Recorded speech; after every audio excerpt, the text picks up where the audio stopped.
fayyaan maali siif? Ganamaan lafaa ka'uu barbaaddaa ballama ifii seentaa kaka'umsa hin qabdu, inerjii hin qabdu, sammuun tantee dadhabduudha, qaamni kan kee dadhabaadha. Biyyattii fayyaa teetiif maal godhaa jirta? Fayyaan fardaa colleedha, tanamaan guluftu, fayyaan cululleedha, nama harkaa baatu, illi mana faadhaan namaaf hin qabamtu. Ashama daawwattoota kiyya bakka jirtan maratti nagaa fi rahmata rabbii guddaatiin isiniif hawwa. Egaa irraan tana mata duree addaatiin isiniif dhufe. Mata dureen tunis namni kun roga adda addaatiin jiruu isaa kana fooyyessuudhaaf yeroo hundaa wareegama kafala. Irraan tana mee fayyaa irratti haa haasofnu. Fayyaan maali siif? Fayyaa jechuun ka'anii bobba'anii dalagatanii galuu qofa osoo hin tahin fayyaa jechuun waa hedduu of keessaa qaba. Keessattuu zamana bishaan nuti dhugnuu fi qilleensi nuti haara jechuun inhiil goonuu fi eksiil goonuu yookaan qilleensi nuti fudhannu kuni mataa isatti fayyaa qabaa hi qilleensi sun yookaan nyaanni nuti nyaannu oomishummaa isarraa jalqabee haga nu bira gahutti karaan inni deemu sun fayyaadha hi jennee yookaan wal gaafannu taate definitely fayyaa miti. Saniifuu anaa fi ati har'aan tana yoonii fi keessattuu maaltu dabalataan nu barbaachisaa? Maaliif bishaan keenya yoonii fi bishaan boorawaa yookaan bishaan uumama isaa gallakkise tahee nyaanni keenya akkuma jee oomisharraa haga achi ka'ee xaa'oo adda addaatiif yookaan immoo wantoonni midhaan keenya kun akka oguu biqilan summiileen adda addaatti facaafamtu. Summiileen sun akka midhaan sun miidhamu gooti. So midhaan kana piroosesa san keessa deemee nu bira gaha. San qofaa miti. Faabrikaa keessa deemeetii nu bira gaha. Faabrikaan kunis mataa isatti midhaan sanirraa kontentii inni irraa fudhatuutu jira. Osoo deemu guuniif nu bira gahu midhaan kun kwaalitii qabaachuu qabu san yookaan immoo vaayitaaminoota qabaachuu qabuu fi mineraalota qabaachuu qabuu fi albuuda qabaachuu qabuu fi akkasumatti waan qaama fayyadaati silaa kan nuti nyaachuudhaan malee. Haa ta'u garuu haal jireenya ammaan tana ammayyummaadhaan wajjin si'anummaadhaan wajjin walitti qabatee dhufe kuni fayyaa teenya gaafii guddoo keessaa kan nuti galchinu nu godhaa jira. Saniif obboleettii tiyya guyyatti fayyaa teetiif maal godhaa jirta?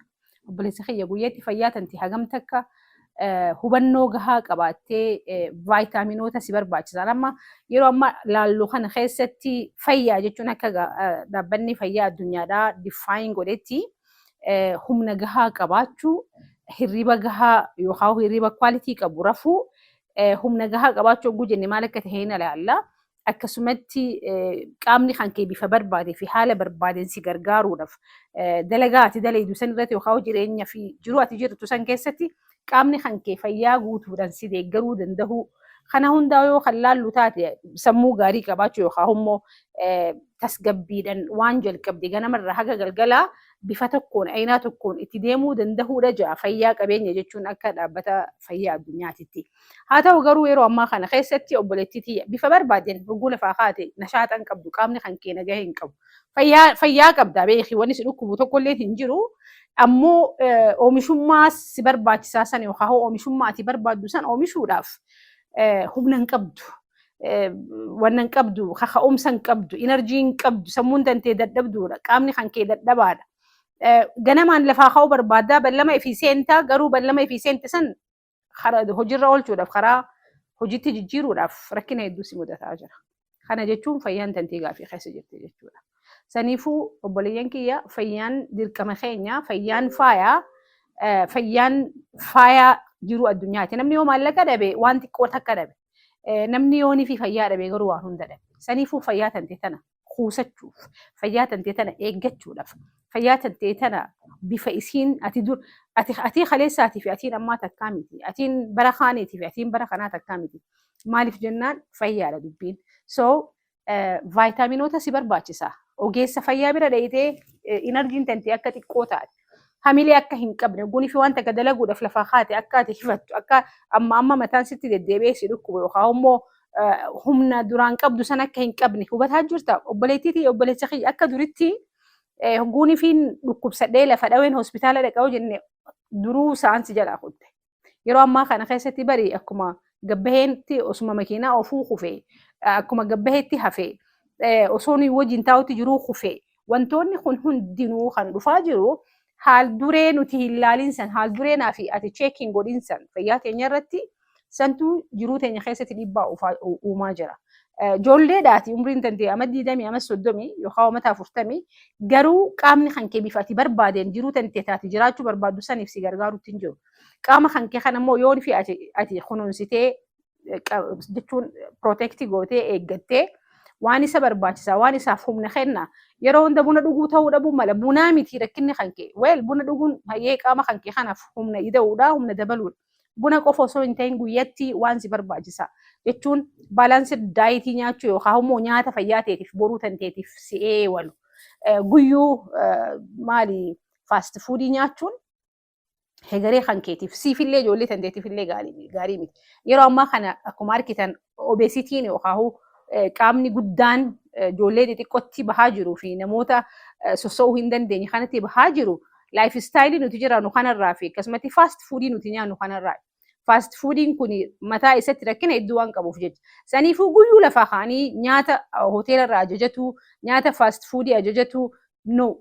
Obboleeyyan kiyya waan maallaqa qabdaniif qofaa miti jiruun tanteetii fi fayyaan tanteetti gaafatamummaa tanteeti. Saniifuu fayyaa tanteeti. Fayyee guyyatti maaltu na barbaachisa? Bishaan hagamiin dhuguu qaba? Nyaata akkamiin nyaachuu qaba? Nyaata madaalawaa yoo xiqqaate definitely wanni si barbaachisaa hundaa'uu haakimarraa fudhachuu danda'uu dhabuun mala.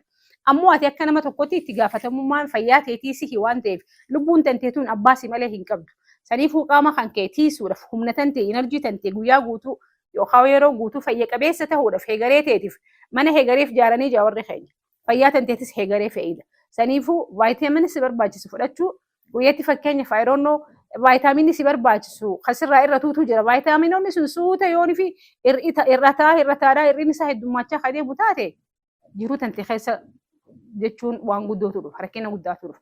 Saniifuu deemiiti ogeessa fayyaatiinis mari'adhu vaayitaamina si barbaachisa dabalata nyaataa yookaan sapplimentii jedhan uummanni yeroo ammaa kana keessatti karaa san deemaa jira jechuun maaliif boroo yoo dhukkubsattee rakkina tokko keessa mudattee rakkina saniif mana haakimaa deemtaa mana yaalaa deemtaa manni yaalaa sun dawaa si kenna dawaan sun sii miti hawallaan si wallaan dhukkuba dhufe san wallaana malee tiruu tantee hin wallaanu dhukkuba dhufe san wallaana malee halee tantee hin wallaanu dhukkuba dhufe san wallaana malee so pankriyaas kan kee hin wallaanu dhukkuba dhufe san wallaana obboleeyyan kiyya dhiiga kan kee hidda dhiigaa hin wallaanu maybe dhiiga danfaadha wallaana malee. Saniifuu arraa jalqabnee sochii qaamaa kan nu barbaachisu kan miilan deemuu barbaannu yookaan kan nu barbaachisu yoo ta'e miilan deemuudhaaf yaalii godhuudha. Bishaan nu barbaachisu haga dandeettii teenyetti if dirqinee dhuguudhaaf yaaluu godhuu qabna. Osoonii fi haakimni dawaa sin ajajin ati qaama kan keetiif dawaa qaama kan keetii nyaanni dawaa qaamaati. Nyaanni madaalawaan saniifuu nyaata madaalawaa fudhattee sochii qaamaa gootee hirriba gahaa raftee hirriba yeroo dheertuudha usneetuma sa'a teenya sooshaal miidiyaa irratti gubuu osoo hin ta'in sooshaal miidiyaa irratti irra yeroo nuti gubnu ture yeroo teenyas nyaachuutti jirra fayyaa teenya illee ni nyaatti. Akkuma reefuun tana isinitti himetti dhaabbanni addunyaa yookaan dhaabbanni fayyaa addunyaadhaa WHO'n ulaagaadha haa'e namni tokko fayyaa qabaachuu isaa mirkaneessuudhaaf qabxiilee ilaaluu qabnuutu jiraa jira.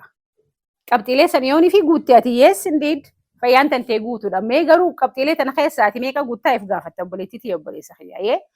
Qabxiin tokkoffaadhaa namni kun humniti isaa akkuma isin hin jeeree fulleedha. Inerjiin tantee ganamarraa haga galgalaa wal fakkaattuudha. Bifa wal fakkaattuudhaan ganamas nashaata qabaattee yes ganamni naa bari'ee jettee ganama kan kee humnaan lafaa haataa.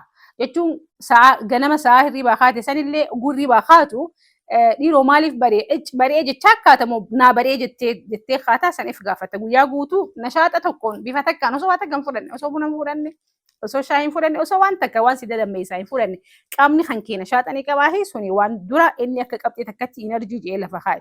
Lammaffaan waan fakkeenyaaf yoonii fi oo'ii dhufee yookaan immoo qabbanchi dhuftee waan saniin daftee wal simatta irra hedduun keenya baay'ee rakkina alaa dhufu kana fa'aa baaddachuu hin dandeenyu. Yoonii fi warra biyya qabbanaa jiraatu taane biyya waan dandeenyu warra biyya ho'aa jiraatu taane qabbana hin dandeenyu. Addaaptiin goonu addaaptabilitii jettiin dhaabbanni fayyaa addunyaadha jechuudha. Saniifuu naannoo takka ogguun fi dheedhee yookaan ogguun fi qilleensi sitti jijjiirame hagam takka daftee wal simattaan wal simannaa saniif gaafadha lakki aan qabbanan fedhu lakki aan ho'aan fedhu warra jiru san keessa warra akka kiyyaa ani yoonii fi biyya ho'aa dhaqee qaamni kiyya kun buloonni kiyya kun tokko tokkotti hiikama if gaafattan itti aansitanii yogguunii fi dhukkubni tokko dhufe rezistansii yookaan rezistabilitii jedhaniini dhukkubni tokko ogguunii fi dhufe fakkeenyaaf haa ta'u epidemikiin tokko yookaan warrashiin tokko guni fi naannoo tokko dhufe namoonni hedduun yoo saaxilaman ati hoo nama akkamitti warra qaamni kan keessaa saaxilamu san keessaa himoo warra ittisni qaama kan keetii jabaate fakkeenyaaf nyaata tokko nyaannee namoonni gariin garaan dhukkuba namoota garii garaan hin dhukkubu sun ittisni qaama keenyaa cimina isaati jechuudha yoo ittisni qaama kan keetii cimaa taate dhukkuba adda addaatiif fakkeenyaaf diifkakaaf yookaan immoo garaa akkuma isin hin jee nyaata adda addaa bishaan adda addaa dhuguu keessaniif qaamni kan kee dafee hin saaxilamu resistaansii qabda yoonii fi immiyuun siistamiin kan kee yookaan ittisni qaama kan keetii bareedaadha jechuudha. Ittisni qaama kan keetii bareedaadha jechuun qaamni kan kee ifirraa ittisuutti jira dhukkuba adda addaa yookaan balaa alaa dhuftee isa kana weerartu ifirraa ittisuu danda'a jechuudha. Kunis qabxii takka if gaafadha. Dhukkubni tokko ogguu isin dhufe diifafni tokko lafaan isin dhaawa if gaafadha. Habiraa rifeensi kan kee rifeensa bubuqqa'u rifeensa caccabu yookaan rifeensa if duubatti cikute kun hundinuu kuniif fakkeenya fayyaati.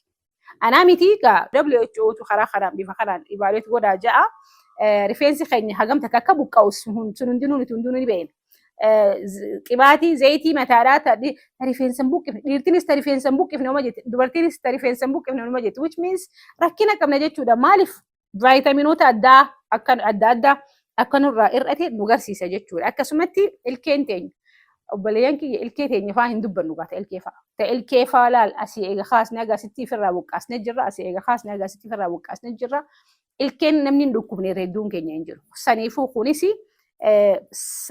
maali sabheelzii yookaan immoo cinaa fayyaa ta'uu keenya akka gaariitti garsiisaa kabiraa hirriiba yeroo darraftee halkan keessa dammaquun yoo jiraate yookaan immoo galgalaan gachiistee hirriibni siin fudhatu walii gadi osoo gamanaa gamas gara gaggaltuu hirriibni dirqitti si fudhata yookaan hirriiba kwaalitii qabu hirraftu yookaan immoo hirriiba si cinqaa hirriibni si fudhachuu diduudhaaf kiniina adda addaa fudhachaa jirta kan hundinuu siitu beeka obboleettii obboleessa kiyya akkasumatti bioclock disorder fakkeenyaaf namni tokko namni hogguunii fi Afrikaa dhufe hirriibni isaan fudhanne Ameerikaa irraa yoo dhufe fakkeenyaaf yookaan Awustiraaliyaa irraa yoo dhufe yeroo hedduu maaliif Awurooppaa fi Afrikaan sa'aan teenya wal fakkaattuudha olmoos sa'a takka yookaan yoo jabaatte sa'a lama yeroo takka garaagarummaa qabu. Keessattuu warreen Awustiraaliyaa fi Ameerikaa irraa dhuftan ni beektan hogguunii fi biyya dhuftan gaafa fayyaa nagaa qabdan san hin beektan baay'ee garaagarummaa asis yoo dhuftan numa raftan. Ana madee tana gaafa Ameerikaa dhaqeessan hirriibni na dide maaliif bas rakkinan qaba jechuudha fayyaa irratti miti de almost torbaan tokko hirriibni wal na duraa laaqe maaliif sa'aan nu halkanii isaaniif guyyaadha sa'aan isaaniif guyyaadha halkanii miti hogguunii fi nachi dhaqee hirriibni na dide maaliif sa'aan ani rafuu bare sa'a riversisaniiti sa'a san isaanni ta'anii warri biyyaa rafe an hogguunii fi warri biyyaa rafe sani muguun jalqaba qaamni kiyya already baree dhaqee waan ta'eef saniifuu kunis asxaa yookaan immoo hagam takka akka fayyaan teenya rakkina keessa jirtuu fi guuturraa guututtuu fayyaan teenya kan hunda warree kun tan haasofne tana hundaatiitu fayyaa tan teessi garsiisata sadarkaa tamirra akka jirtu. Qabxiileen amma ani haase tana qabxii torba yookaan qabxiilee ani haase tana keessa ati hagam ifirratti argite. Yooni fi shan qabaatte saniifuu ati yooni fi daftee ammaan if dhaqqabdeen alatti rakkina keessa jirtu. Tokko ani amma kurna nuuniin qaba yooni fi isin hin jeesinitti hijibuudha qabxii kudhaniin kaase na fakkaata qabxiilee hundaa huniin qaba sagal yookaan kudhaniin kaase hundaa huniin qaba. Saniifuu vaayitaaminoota addaa I don't know sammuun teessa waa irraan fi guddachuu ni beektanii mire yookaan immoo yeroo takka silkii teessan asitti harka qabatanii osoo deemutti jirtanuu barbaadan silkii bakka biraa. Kuni ammaaf humaa isinitti hin fakkaatu ammoo adeemsa keessa guddina keessa harka isinitti fuudha isinitti tarkaanfata.